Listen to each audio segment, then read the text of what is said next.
Halo, assalamualaikum warahmatullahi wabarakatuh.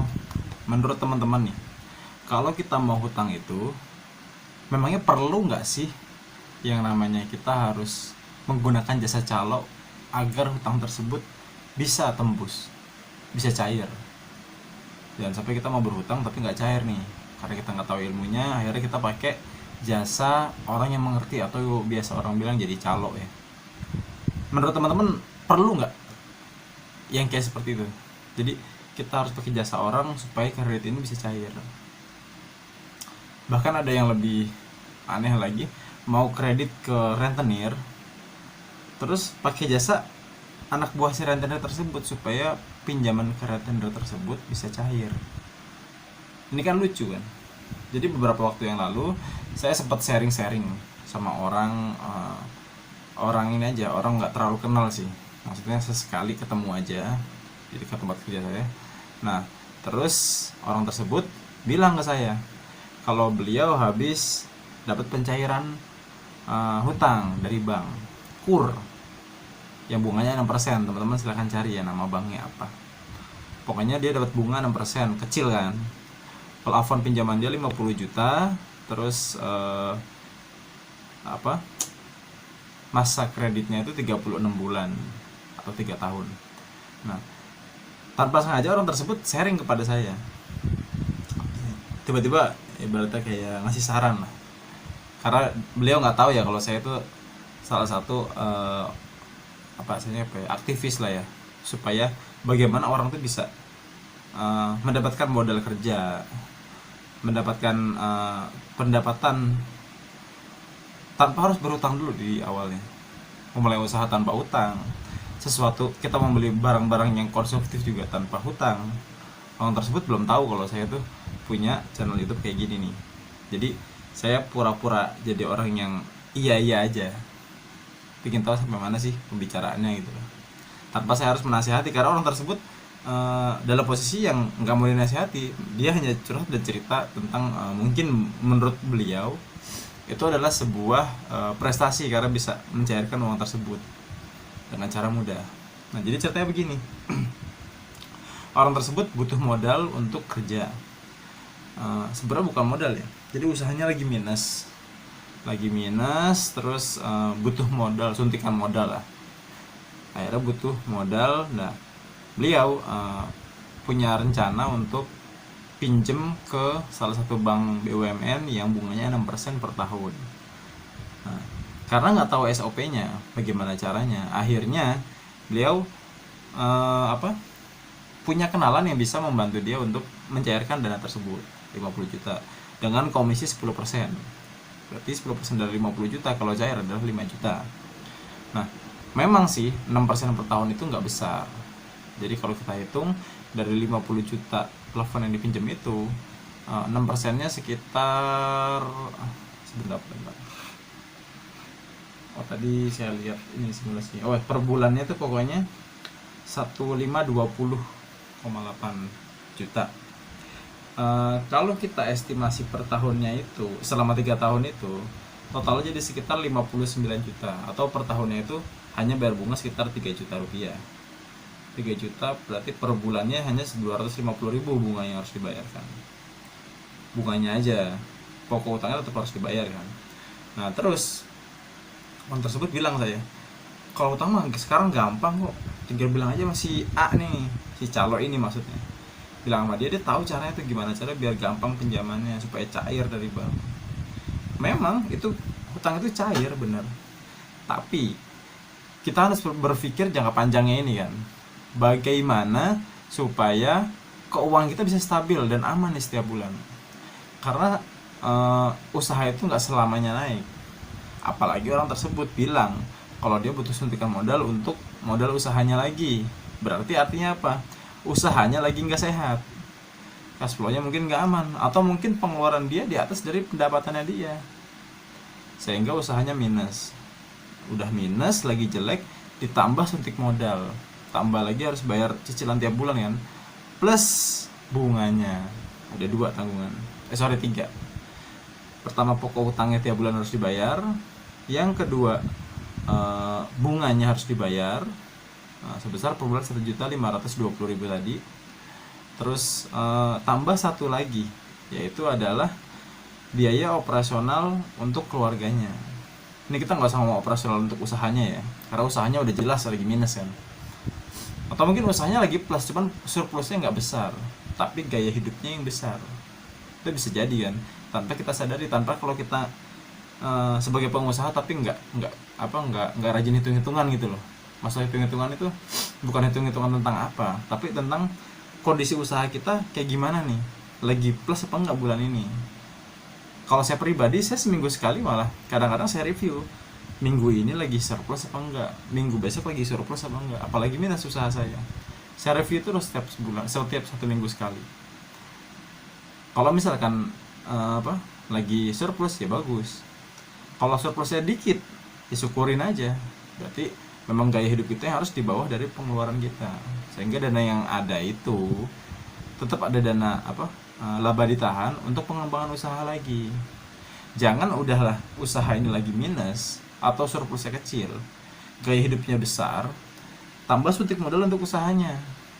Yang ini aja belum bisa diperbaikin supaya caranya omsetnya bagus kan, tapi malah dia suntik modal, tapi belum tahu nih omsetnya bakalan lebih gede apa enggak.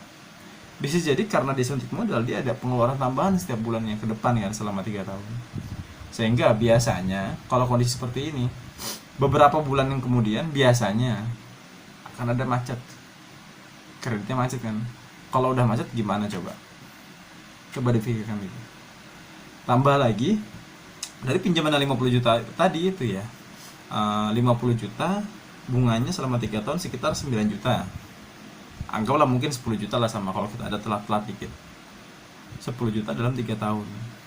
Teman-teman coba bayangin ya, 10 juta itu bukan duit kecil. Setiap bulan kita dari usaha kita ada laba yang ditahan. Contoh lah, bunga itu kita anggap laba yang ditahan per bulannya tadi 250.000 kan.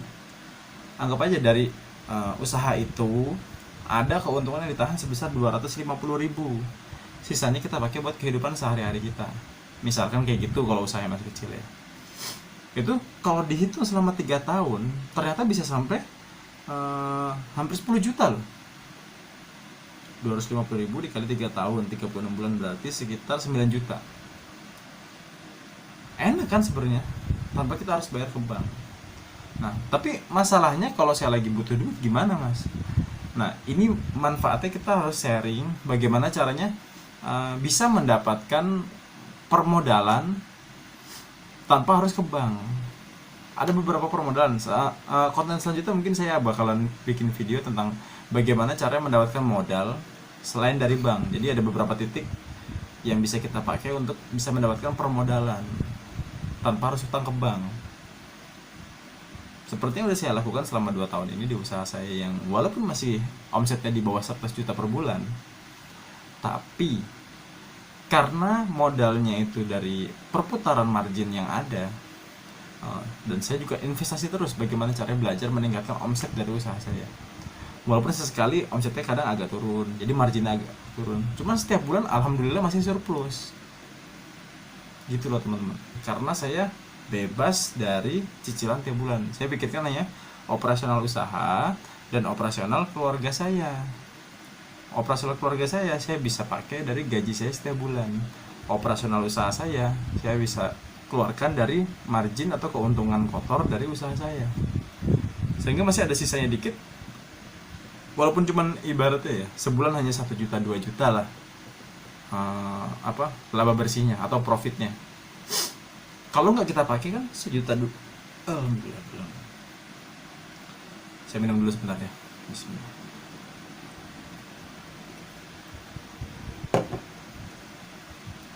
Nah, kalau kita nggak pakai walaupun 1 juta 2 juta itu tapi profit bersih kan, gaji kita udah aman, keluarga aman, operasional usaha pun jalan.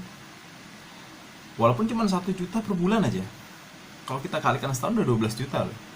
Itu bisa dipakai untuk buka cabang lagi misalkan, atau kita mau create produk baru, atau kita bisa investasi juga di ilmu dari uang tersebut.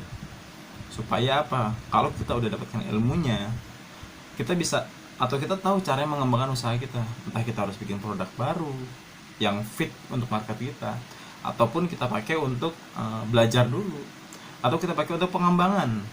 Misalkan dalam satu tempat karena kapasitasnya kurang, kita bisa beli alat lagi untuk menambah kapasitas produksi di satu outlet.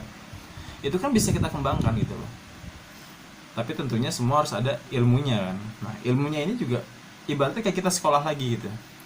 Kita dulu sekolah juga kita bayar kan. Nah, kalau kita mau dapat ilmu untuk mengembangkan bisnis kita, ya apa salahnya sih kita bayar lagi, cari orang yang lebih berpengalaman dari kita. Walaupun kita nggak bisa bayar besar ya, kita bisa negosiasi ya masalah itu bisa kita bicarain dengan mentor kita, supaya beliau bisa memberikan ilmunya yang bisa membuat usaha kita makin maju, bukannya dengan cara suntik modal lagi. Ilmu kita gitu-gitu aja tapi kita suntik modal lagi, percuma. Ya ada omsetnya segitu-segitu aja tapi pengeluaran tetap nambah gitu loh teman-teman. Jadi coba kita pelajarin lagi apa yang harus dipelajarin dalam mengembangkan usaha ini. Oh ya, apalagi kalau kita pakai uang pinjaman itu untuk barang-barang yang produktif, sedangkan usaha kita belum maju. Jadi keuangan kita ya segitu-segitu aja, nggak bisa makin besar usahanya, nggak bisa makin settle, dan ya setiap bulan stres mikirin hutang, mikirin operasional kayak gimana. Operasional aja kadang masih minus, mungkin tambah lagi kita punya hutang lagi, akhirnya tekanan tambah lagi, mungkin gaji kita nggak kebayar juga dari usaha kita, tambah lagi tekanan dari keluarga akhirnya, karena semua butuh juga biaya. Keluarga butuh, usaha butuh, kalau kita punya utang, bank juga butuh gitu kan. Jadi coba dipelajarin lagi buat teman-teman. Ini saran dari saya aja, kalau mau hutang, tapi saran saya sih nggak perlu hutang lah. Kalau kita mau usaha itu ada sumber modal yang kita nggak perlu harus dengan cara berhutang. Konten berikutnya insya Allah saya bikin konten seperti itu, bagaimana caranya mendapatkan modal tanpa harus berhutang, dan juga tanpa harus bayar bunga, supaya usaha kita nggak kebebanan di awal. Apalagi untuk usaha yang baru ya, baru mulai, omsetnya belum tahu, udah kebebanan dengan hutang. Hati-hati. Kalau usahanya udah jalan, ibaratnya harus terpaksa menghutang. Bukan terpaksa sih hutangnya, kalau usahanya maju ngapain hutang lagi ya, karena kan marginnya udah ada, tinggal sabar aja kalau kita mau mengembangkan. Atau kita juga bisa pakai investor mungkin kalau mau scale up-nya lebih tinggi. Tapi bagaimana caranya, akadnya investor yang bener itu kan kadang-kadang juga salah. Investor itu kalau misalnya usahanya tutup, minta uangnya balik, itu kan namanya utang, bukan investor. Tapi kalau untung, minta duitnya itu namanya rentenir. Rugi dia minta duitnya, untung dia minta hasilnya, itu namanya rentenir, bukan investor. Oke teman-teman, sampai sini aja. Semoga konten kali ini bermanfaat. Terima kasih. Assalamualaikum warahmatullahi wabarakatuh.